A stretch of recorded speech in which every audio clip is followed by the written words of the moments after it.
only way to fully process and heal from a heartbreak or from a breakup is to go through the pain. How to self-care when you're going through a breakup. This is probably one of my favourite topics because I'm a big self-care advocate anyway, but I feel like we have to up the self-care a notch when we are experiencing a breakup or any crappy time.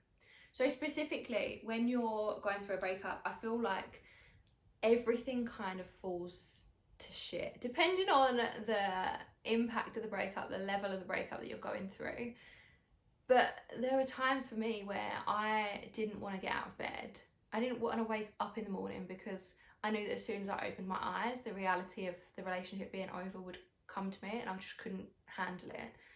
So self-care was definitely something that I had to force myself to do. I had to force myself to look after myself, to eat, to drink enough, to do the basics. And what I want to cover really is like the basic self-care that you need, plus the glamorous self-care to do as well, just to make yourself feel better in general.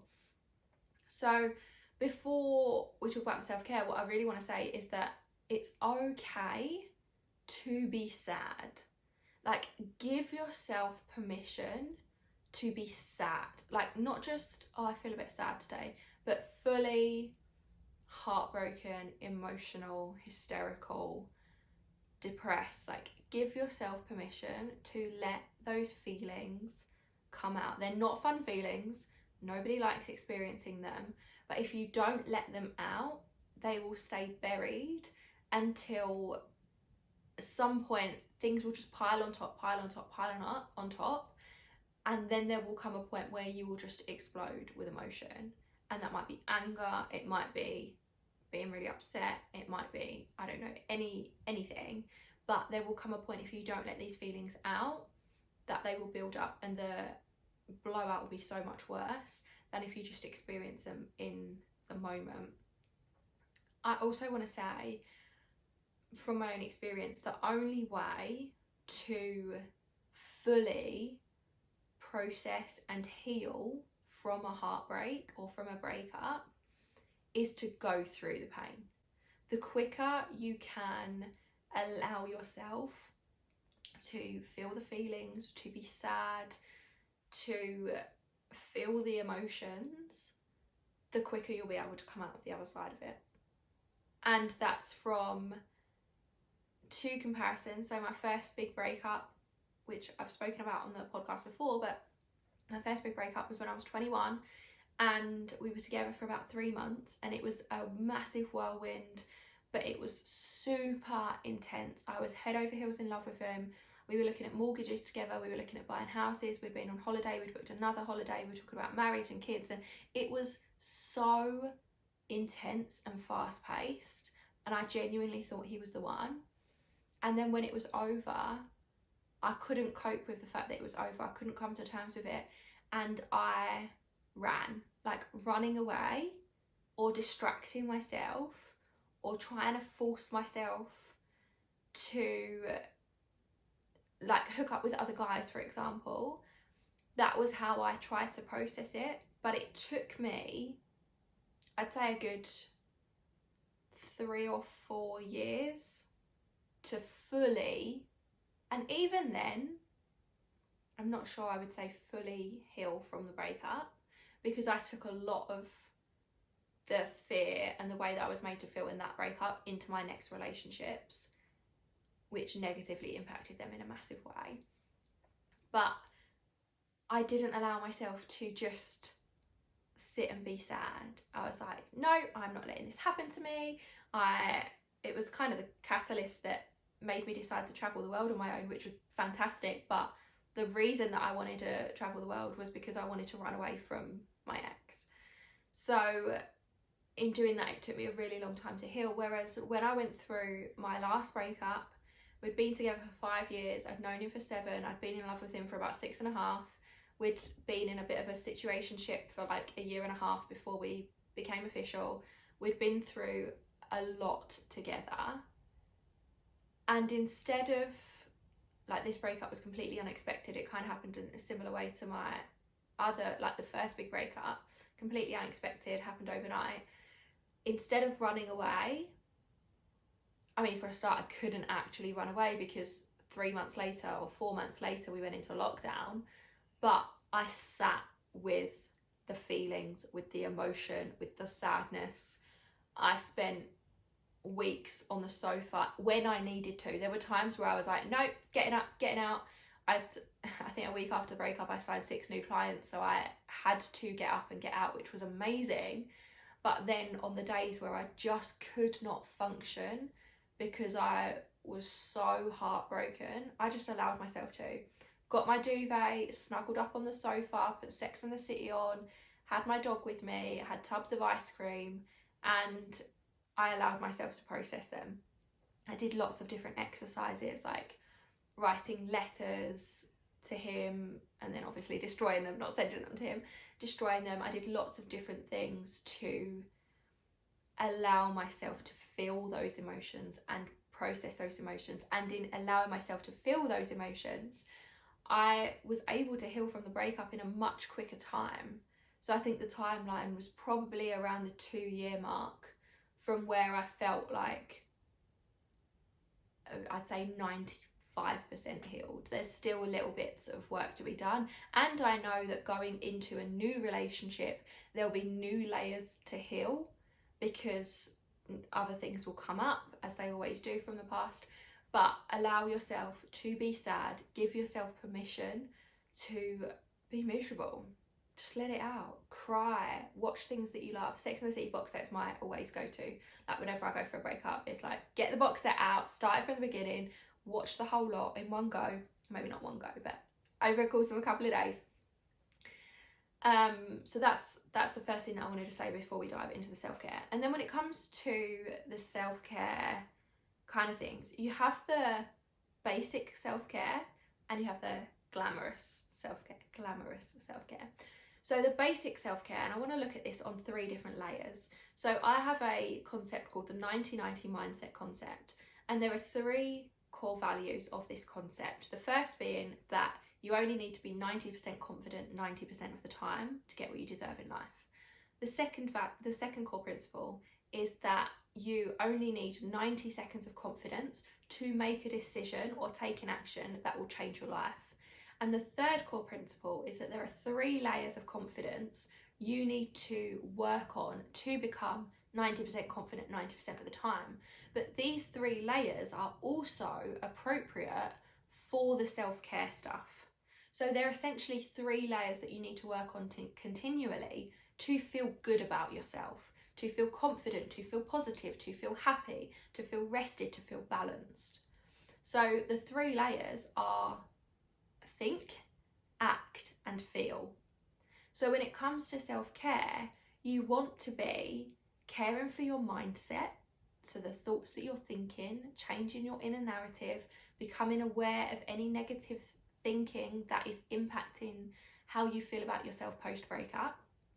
Then there is the act layer. So these are the practical actions that you can take for yourself to look after your physical self. And then there is the feel layer, and these are things that you can do to energetically feel better about yourself. So in terms of the basic self-care stuff, for the think layer, you want to be doing things like just having awareness around the thoughts that are going on in your mind. So what are you telling yourself about yourself because of this breakup? Are you telling yourself, I'm not good enough, I'm not skinny enough, I'm not pretty enough, I'm not clever enough, I'm not fun enough? What are you telling yourself that you're not enough of? Are you saying that you are the problem in terms of this breakup? Have you made this breakup mean that you are less than in some way? And what you want to do is create awareness around that. So in any moment when you notice these thoughts are coming into your mind, acknowledge them. Don't shame yourself for them. Acknowledge them and say, oh, That's not a very kind thought. And choose a kinder thought. What can you say to yourself in these moments that is kinder, that's going to support you, that's going to look after you, that's going to stop you feeling bad about yourself? What can you say? So it might be simply something like, I am enough. I love myself no matter what. I know that I can get through this. I trust myself to handle anything. Anytime you start to say something negative, switch that thinking as often as you can. This is a continual process. This isn't a sit down for 10 minutes, think about your thoughts, change your thoughts.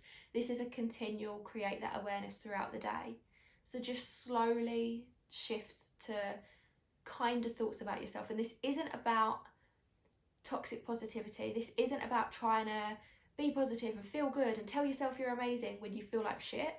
This is about acknowledging that you are saying negative things, allowing yourself to process these negative emotions, allowing yourself to feel them, and also then choosing something that feels kinder to you, that's going to support you in the healing process. Then when it comes to the act layer for the basic self-care, you want to do things that typically feel harder when we're going through something difficult. So make sure you're brushing your teeth, you're washing your face, you're having a shower. Try and move your body in some way, whether you can do a yoga class or Pilates or go to kickboxing or do a dance class. Do something to physically move your body. And these are the really simple things that, as I say, we often can forget when we're really struggling mentally. If all you do is get up and brush your teeth and put on a clean pair of pajamas that day, that's okay. You've done something. But this is your basic self-care to make sure that you are still nourishing yourself and you are supporting yourself through this breakup. Then the feel layer. So this is how you want to feel in your body. Be mindful of the food that you're consuming. Now, comfort food is often our go-to when we're struggling, when we're going through a breakup. Yes, you want the tubs of Haagen-Dazs. Yes, you want the chocolate, the crisps, the carbs, and absolutely indulge in those. If you're having a day where everything is too much, absolutely indulge in those. Use those as treats. Use those to make yourself feel better. Comfort yourself, soothe yourself with food. That's absolutely okay. But on the days where you feel a little bit better, opt for the healthier options so that you can nourish yourself internally, because when you do that, you'll also feel better mentally. So if you can have some more fruit or some more vegetables, or you could perhaps drink some orange juice. I know it's got a lot of sugar in it, but you still got your vitamin C in there. Like, try and do something to feel better in your body, something that will support you physically.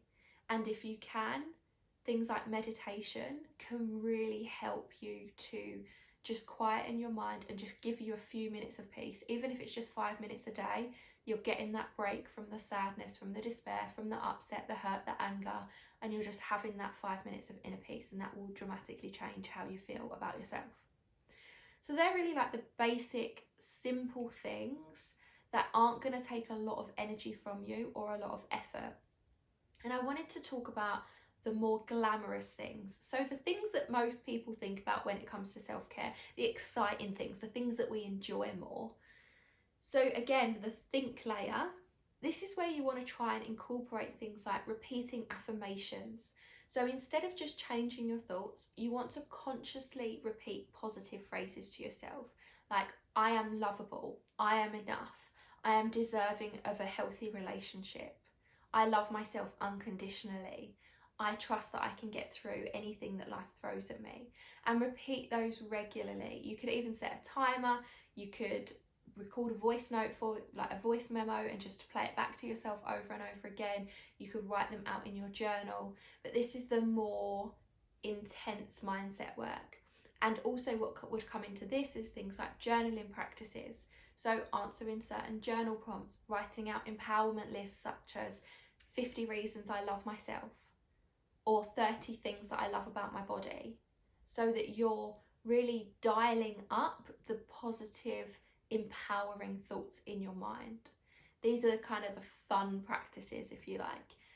I've got a free resource called the Confidence Kit actually that's got different journal prompts in there, so check that out in the show notes, because if you're into journaling or you're new to journaling, that will help you just understand what journaling is. It's not specific to breakups, but there is also breakup resources. There are also breakup resources in the show notes that can help you specifically heal from a breakup as well. So check those out.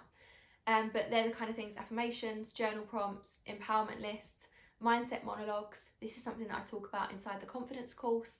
Typically when we're in a negative headspace, we spiral into what ifs. So what if I never find another partner? What if he was the one? What if they've met someone else and they've moved on really quickly? And those negative spirals can fill our body with feelings of anxiety. They can stress us out. They can make us feel panicky. But a mindset monologue is the opposite. So it's where you spiral upwards. So you go into, what if this is the decision that catapults me into the next stage of my life? What if I meet someone who's 1,000 times better than my ex? What if the one is the next person that I meet? What if this breakup leads me to a relationship where I'm loved beyond what I could ever have imagined? Like, you just spiral into really positive thoughts. Then the act layer. So this is where, if you're feeling a little bit better, this is where you want to do things like do your hair and makeup, go and get your hair done at the hairdressers, go and have your nails done, have a massage, go shopping, treat yourself to things that make you feel good. If you don't have the money to, go to somewhere like Boots and ask for a sample of foundation. Apply for free samples online. Like, there's no shame in that. Do something, buy yourself a little travel size bubble bath or shower gel, something that's going to make you feel really good, that's going to help make you feel pampered. Wear your red lipstick, do your makeup in a way that makes you feel amazing, put on an outfit that you love. Have a long soak in a bubble bath with a magazine, light some candles. These are all practical actions you can do to make yourself feel good again, and ways that you can take care of yourself. It's about lifting your mood, caring for yourself. Make sure that you go and see friends, hang out with friends, arrange for brunch or to go to the cinema or a workout class. Take yourself on a date, go out to the cinema, take yourself for food, do things that make you feel really good.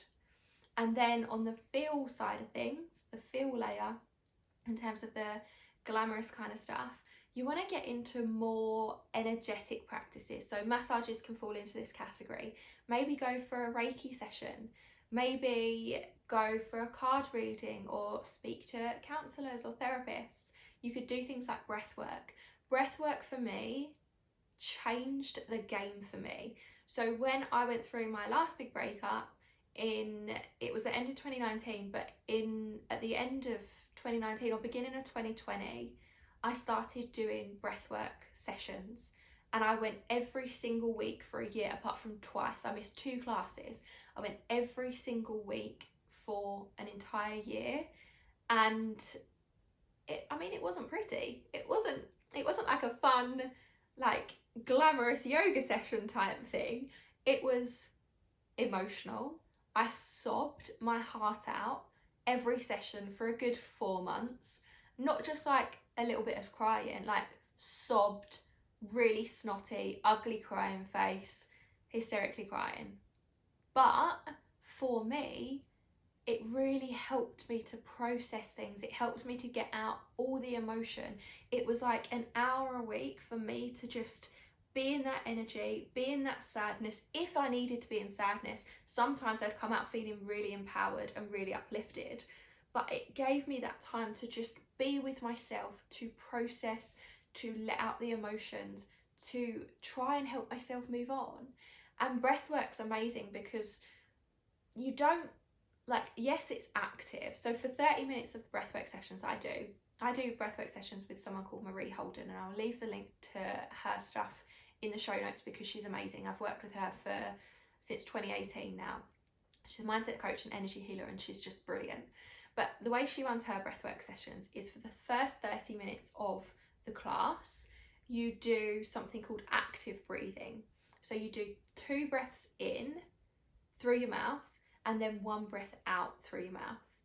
And you breathe along to music. and you can go at your own pace and your own rhythm. And then after the first 30 minutes, you spend 30 minutes of just passive breathing. So you just lay there basking in the energy that you've created for yourself, and you just relax and kind of come down. And it's quite a spiritual practice, but it's a very calming practice, and you don't have to do a lot, but you also do, but it's kind of like subconscious work.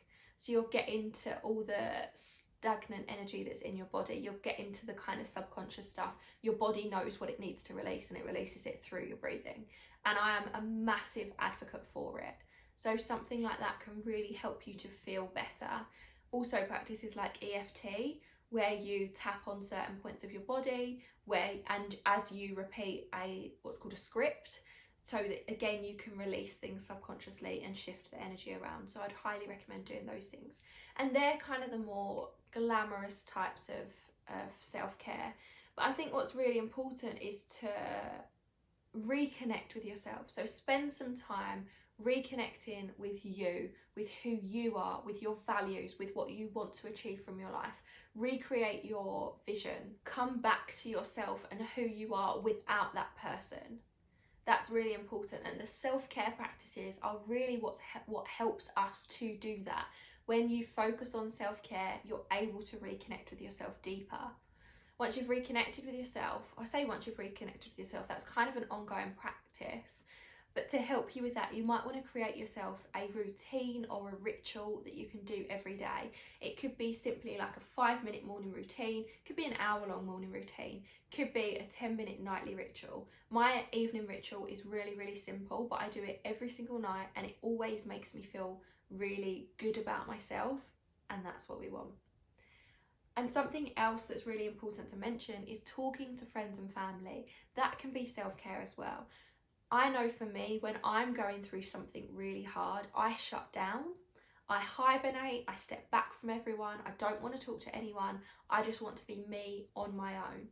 But sometimes that's not completely healthy. It is to a certain extent. It's great to have time on your own, but you also need to connect with other people so they can support you. The people you love, your friends, your family, your colleagues, the people who love you, they want to be there for you and to support you during the time of a breakup. So don't be afraid to go to them and just be like, I am really, really struggling.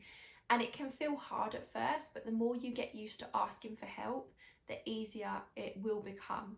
So speak to your friends and family, make time for them. You might also want to find some new activities and hobbies. So go to a dance class, go to a kickboxing class, meet people who go for regular walks. You could go paddle boarding. There's so many different activities or hobbies you could do. You could go to art classes.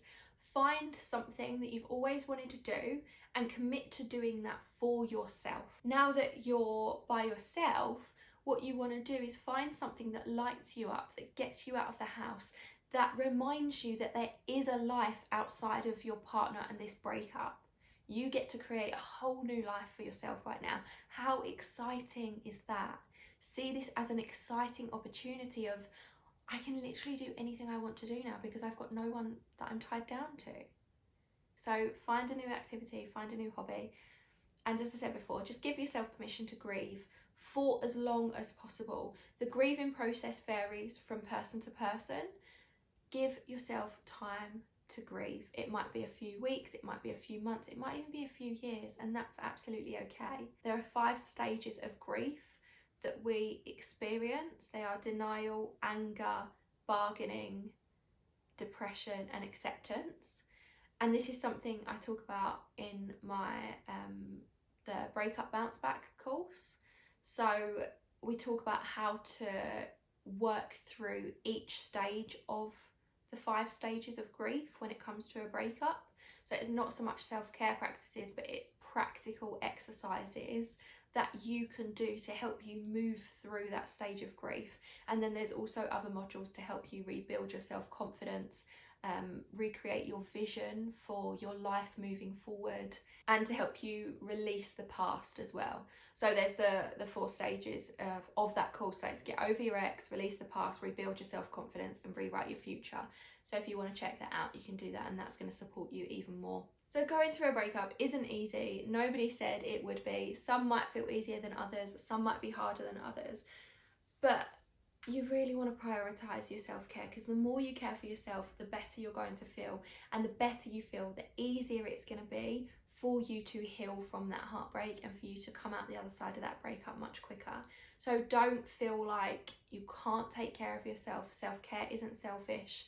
Look after yourself in as many ways as possible. And coming up next, in the next episode, I've got a bit of a topic that might just trigger some of you. Were they really your best friend? It's going to be an interesting one. I think I'm going to be a bit sassy on it, because I've got a lot that I want to say about this, but it might be a little bit difficult for some of you to swallow, which is fine, because that's the point. I'm hoping that it will bring a whole new perspective to you, to help you heal from your breakup and to help you move on. Make sure you check the show notes for helpful resources on bouncing back from breakups, healing from heartbreak, and rebuilding your self-confidence. You'll also find links to the other episodes in this season, so if you need help overcoming a breakup, getting over the guilt of ending a relationship, or you want to feel confident after a breakup, you can head to the episode of your choice there, and I will see you in the next one.